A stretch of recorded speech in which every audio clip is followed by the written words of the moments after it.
नमस्कार दोस्तों, स्वागत है आप सभी का एक बार फिर से हमारे इस चैनल धार्मिक ज्ञान पर। तुलसी के पौधे में कौन सी चीज रखनी चाहिए? दोस्तों, एक समय की बात है, देवर्षि नारद भगवान विष्णु से मिलने के लिए वैकुंठ लोक में पधारते हैं। देवर्षि को देखकर भगवान विष्णु कहने लगते हैं, आओ नारद, वैकुंठ में तुम्हारा स्वागत है। आज किस कारण से वैकुंठ में तुम्हारा आगमन हुआ है? देवर्षि कहते हैं, हे प्रभु, मन में आपके दर्शन करने की इच्छा प्रकट हुई, सो चला आ गया। भगवान विष्णु मुस्कुराते हुए कहते हैं, हे नारद, तुम मेरे परम भक्त हो, इसीलिए वैकुंठ में तुम्हारा हमेशा स्वागत है। किंतु इस समय पर तुम चिंतित दिखाई पड़ रहे हो। तुम्हारे मन में अवश्य कोई शंका है जो तुम्हें सता रही है। तुम्हारे मन में जो भी शंका हो, निसंकोच होकर पूछ लो।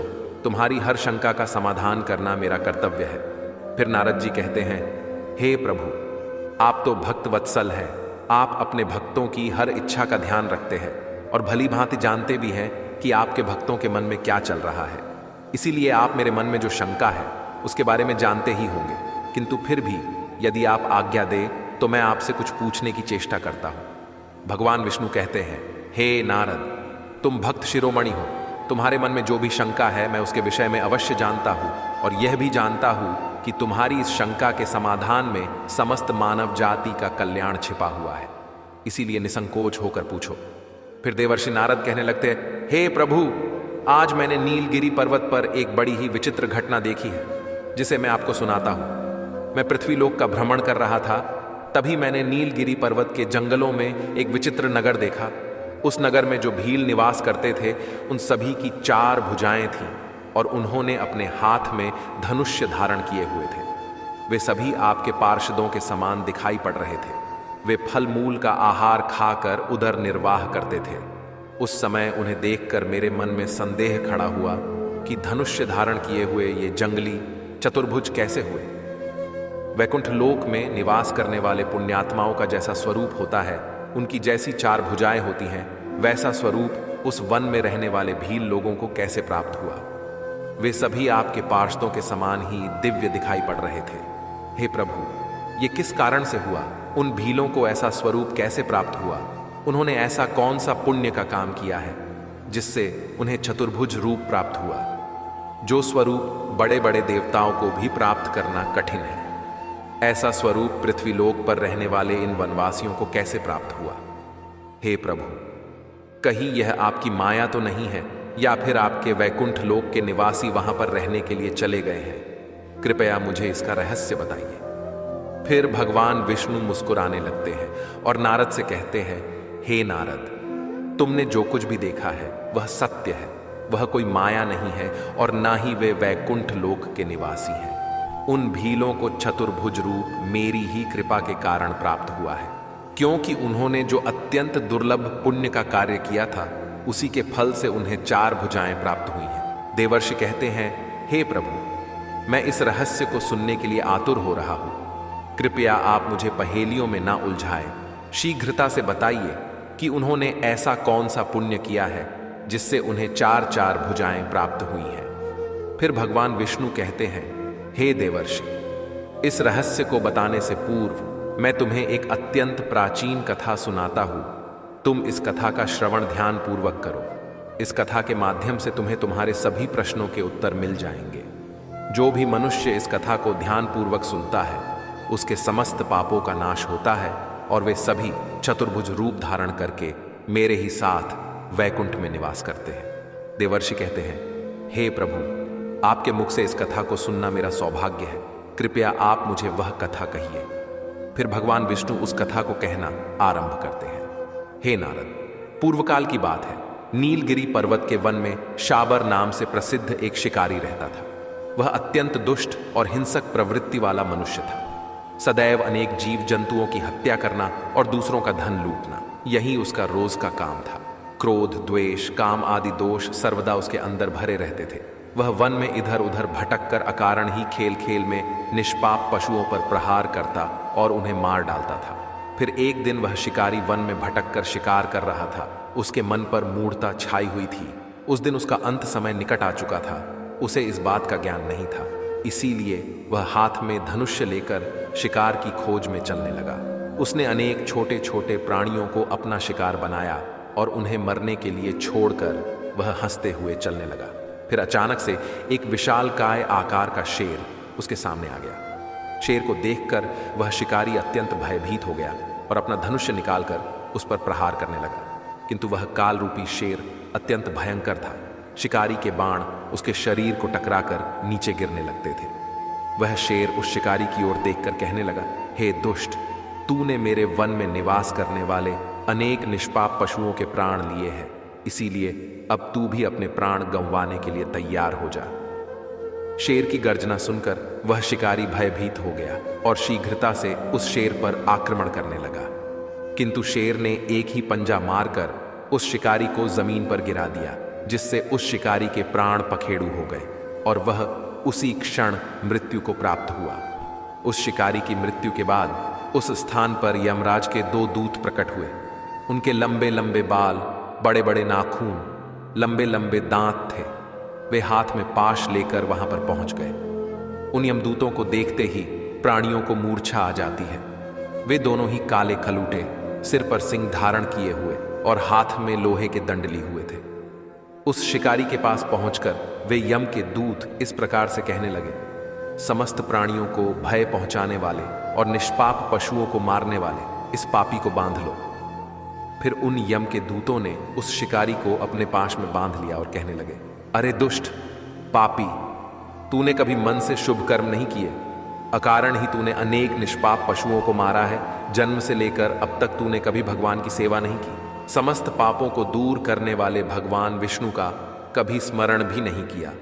तूने कभी दान धर्म नहीं किया, इसीलिए धर्मराज की आज्ञा से हम तुझे नरक ले जाने के लिए आए हैं। धर्मराज तुझे भयंकर कुंभीपाक तथा रौरव नरक में डाल देंगे। यमराज के दूतों के ऐसे भयंकर वचन सुनकर वह शिकारी भयभीत हो गया और हाहाकार करने लगा। यमदूतों को उस पर जरा सी भी दया नहीं आई और वे उसे ले जाने लगे। भगवान विष्णु कहते हैं, तभी उस स्थान पर एक वैष्णव ब्राह्मण आ गया जो सदैव मेरी ही भक्ति करता था। जब उस वैष्णव ने देखा कि यम के दूत अपने पाश में बांधकर उस शिकारी को ले जा रहे हैं, तो उन्हें बड़ा विस्मय हुआ। वह महात्मा बड़े दयालु थे। उन्हें उस शिकारी की दयनीय अवस्था देखकर बड़ा दुख हुआ और उनका हृदय करुणा से भर गया। उन्होंने मन ही मन विचार किया, मेरे रहते हुए इस मनुष्य को कठोर यातनाएं भोगनी पड़ रही हैं, इसीलिए मैं अभी इस मनुष्य को इन यमदूतों से छुटकारा दिलाता हूं। ऐसा सोचकर वह ब्राह्मण हाथ में शालिग्राम लेकर उस शिकारी के शरीर के पास गए और शालिग्राम का पवित्र चरणामृत, जिसमें तुलसी दल मिला हुआ था, उस शिकारी के मुख में डाल दिया। फिर उस शिकारी के कानों में राम नाम का जाप किया।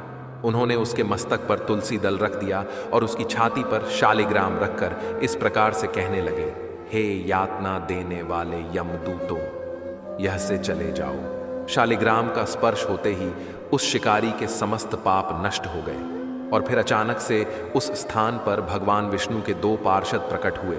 उनका स्वरूप बड़ा अद्भुत था। उनकी 4 भुजाएं थीं और वे पीतांबर धारण किए हुए थे। उन पार्षदों ने उस शिकारी को उन यमदूतों से मुक्त कर दिया और फिर वे उन यमदूतों से कहने लगे, हे दूतों, तुम किसकी आज्ञा से इस प्रकार का अधर्म कर रहे हो? ये मनुष्य भगवान विष्णु का भक्त है, फिर किस लिए तुम इसे पकड़कर ले जाने की चेष्टा कर रहे हो? फिर यमदूत कहने लगे, हे पार्षदों, आपको प्रणाम है। हम धर्मराज की आज्ञा से ही इसे ले जाने के लिए आए हैं। इस पापी ने कभी किसी प्राणी पर उपकार नहीं किया है। इसने जीव हिंसा की है। अनेक तीर्थ यात्रियों को इसने लूटा है। इसने अनेक सती स्त्रियों को विधवा बना दिया है। इसी प्रकार के अनेक पाप करने के कारण ही आज इसे हम यमलोक ले जा रहे हैं, किंतु आपने इसे बंधन से मुक्त कर दिया है। इसके पीछे क्या कारण है? फिर वे पार्षद कहने लगते हैं, हे यमदूतों, जो मनुष्य शालिग्राम की शिला को स्पर्श करता है, उसका ब्रह्म हत्या का भी पाप नष्ट हो जाता है। जिसके कानों में राम नाम पड़ता है, उसके पाप क्षण भर में भस्म हो जाते हैं। जिसके मस्तक पर तुलसी पत्र और जिसकी छाती पर शालिग्राम की शिला होती है, वह तत्काल मुक्त हो जाता है। इस मनुष्य के मस्तक पर पहले से ही तुलसी पत्र रखा हुआ है। इसकी छाती पर शालिग्राम की शिला है और अभी उसके कान में राम नाम सुनाया गया है। अतः इसके समस्त पाप इसी क्षण नष्ट हो चुके हैं और इसका शरीर पवित्र हो गया है। तुम लोगों को शालिग्राम की शिला की महिमा का ठीक ठीक से ज्ञान नहीं है, इसीलिए तुम इस मनुष्य को ले जा रहे हो। शालिग्राम का दर्शन, पूजन अथवा स्पर्श करने मात्र से ही तत्काल सारे पाप नष्ट हो जाते हैं। इतना कहकर वे पार्षद चुप हो गए। फिर उन यम के दूतों ने उस शिकारी के प्राण वहीं पर छोड़ दिए और वे यमलोक को लौट गए। वहां पर जाकर उन्होंने यमराज को यह वृतांत सुना दिया। इस वृतांत को सुनकर यमराज अत्यंत प्रसन्न हुए और उन्होंने भगवान विष्णु का स्मरण करते हुए उनका धन्यवाद किया। फिर भगवान विष्णु के पार्षद उस शिकारी को दिव्य विमान में बिठाकर स्वर्गलोक ले गए। फिर वह वैष्णव ब्राह्मण भी इस चमत्कार को देखकर भगवान विष्णु को प्रणाम करते हुए अपने आश्रम पर लौट गया और उस शालिग्राम की शिला को भी अपने साथ लेकर चला गया। इस सारी घटना को वहां पर खड़ा एक छोटा सा बालक देख रहा था। उसने यह सारा चमत्कार अपनी आंखों से देखा और उसके मन में उस चमत्कारिक पत्थर शालिग्राम को पाने की अभिलाषा हो गई। फिर वह भी उस ब्राह्मण के पीछे पीछे उसके आश्रम पर पहुंच गया। आश्रम में जाने के बाद उस ब्राह्मण ने शालिग्राम की शिला को तुलसी के पौधे में रख दिया और उसका पूजन किया तथा उसे प्रसाद चढ़ाया और फिर वहां से चले गए। फिर वह छोटा सा बालक उस स्थान पर आ गया। उसने देखा कि ब्राह्मण ने तुलसी के गमले में शालिग्राम का पत्थर रखा है, तो उसने खेल खेल में उस पत्थर को उठा लिया और वहां पर रखा हुआ प्रसाद भी ग्रहण कर लिया। उस प्रसाद को ग्रहण करते ही उस बालक का शरीर तेजवान बन गया। उसके 2 नए हाथ उग आए और वह 4 भुजाओं वाला बन गया। इससे वह बालक अचानक से भयभीत हो गया और उस पत्थर को वहीं पर छोड़कर अपने गांव में चला गया। जब गांव के लोगों ने उसकी 4 भुजाएं देखी तो वे भी आश्चर्यचकित हो गए। सभी उससे पूछने लगे, ये कैसा चमत्कार है हे बालक, तुम्हारी 4 भुजाएं कैसे हो गईं? हमें सच सच बताओ, ऐसा कैसे हुआ? फिर उस बालक ने उन भीलों को सारी हकीकत बता दी। फिर सभी भील उस बालक के साथ उस ब्राह्मण के आश्रम पर आ गए और उन्होंने विधि विधान से शालिग्राम की पूजा की, उस पर जल और प्रसाद चढ़ाया और फिर बैठकर उन सभी ने उस प्रसाद को ग्रहण कर लिया, जिससे उन सभी भीलों के 4-4 हाथ हो गए। सभी भील अचानक से चतुर्भुज हो गए।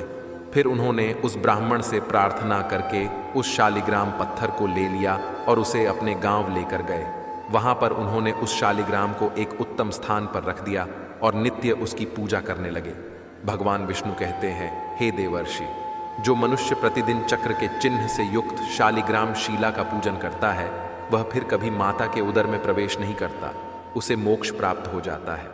गंडकी नदी से उत्पन्न हुई शालिग्राम शिला मनुष्य के 100 जन्मों के पाप भी एक ही क्षण में हर लेती है।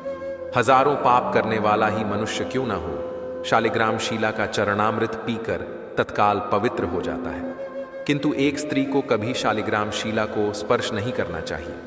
विधवा हो अथवा सुहागिन हो, यदि वह स्वर्ग लोक की अथवा आत्म कल्याण की इच्छा रखती है तो वह शालिग्राम को स्पर्श न करे। यदि वह मोहवश शालिग्राम को स्पर्श करती है तो अपने किए हुए पुण्य का त्याग करके नरक में गिरती है।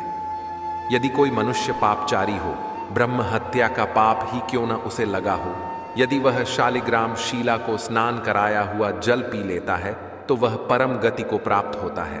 जो मनुष्य शालिग्राम शिला का पूजन करता है उसे दंभ और लोभ से रहित रहना चाहिए, पराई स्त्री और पराये धन से दूर रहना चाहिए। समस्त तीर्थों में स्नान करने से तथा सब प्रकार के यज्ञों के द्वारा भगवान का पूजन करने से जो अद्भुत पुण्य प्राप्त होता है, वह शालिग्राम शिला पर चढ़ाए हुए एक बूंद जल से ही प्राप्त होता है। तुलसी के पौधे में शालिग्राम भी अवश्य रखना चाहिए। तुलसी के गमले में शालिग्राम रखने से तुलसी का और भी अधिक शुभ प्रभाव प्राप्त होता है। शालिग्राम भगवान विष्णु का निराकार रूप माना जाता है। अगर इसे तुलसी के गमले में रखेंगे तो घर से संपूर्ण नकारात्मक ऊर्जा नष्ट हो जाएगी। शालिग्राम में अल्प मात्रा में सुवर्ण भी होता है। ये पत्थर उत्तर की गंडकी नदी में पाए जाते हैं। इसीलिए अगर शालिग्राम तुलसी के पौधे में रखते हैं तो लक्ष्मी की कृपा प्राप्त होगी। घर में कभी धन धान्य की कमी नहीं रहेगी। जिस घर में शालिग्राम होता है वह घर तीर्थों के समान श्रेष्ठ होता है। नित्य शालिग्राम के दर्शन और पूजन से सभी प्रकार के भौतिक सुखों की प्राप्ति होती है। यह स्वयंभू होने के कारण इसकी प्राण प्रतिष्ठा करने की आवश्यकता नहीं होती। इसे अगर तुलसी के पास रखकर इसकी पूजा रोज की जाती है तो व्यक्ति को धन संबंधी कोई समस्या नहीं आती है। मृत्यु के समय शालिग्राम के चरण अमृत का जल सभी पापों से मुक्ति दिलाता है। वह मृत्यु के पश्चात वैकुंठ चला जाता है। यह चरण अमृत औषधि के समान है। जो इसका सेवन करता है उसे मोक्ष मिल जाता है। घर में केवल एक ही शालिग्राम की पूजा करनी चाहिए। भगवान विष्णु की मूर्ति से कई ज्यादा उत्तम होता है शालिग्राम की पूजा करना। शालिग्राम को चंदन लगाकर उस पर एक तुलसी का पत्ता रखना चाहिए। प्रतिदिन शालिग्राम को पंचामृत से स्नान कराना चाहिए। ऐसा करने से सभी जन्मों के पाप नष्ट होते हैं। शालिग्राम सकारात्मकता और सात्विकता का प्रतीक होता है।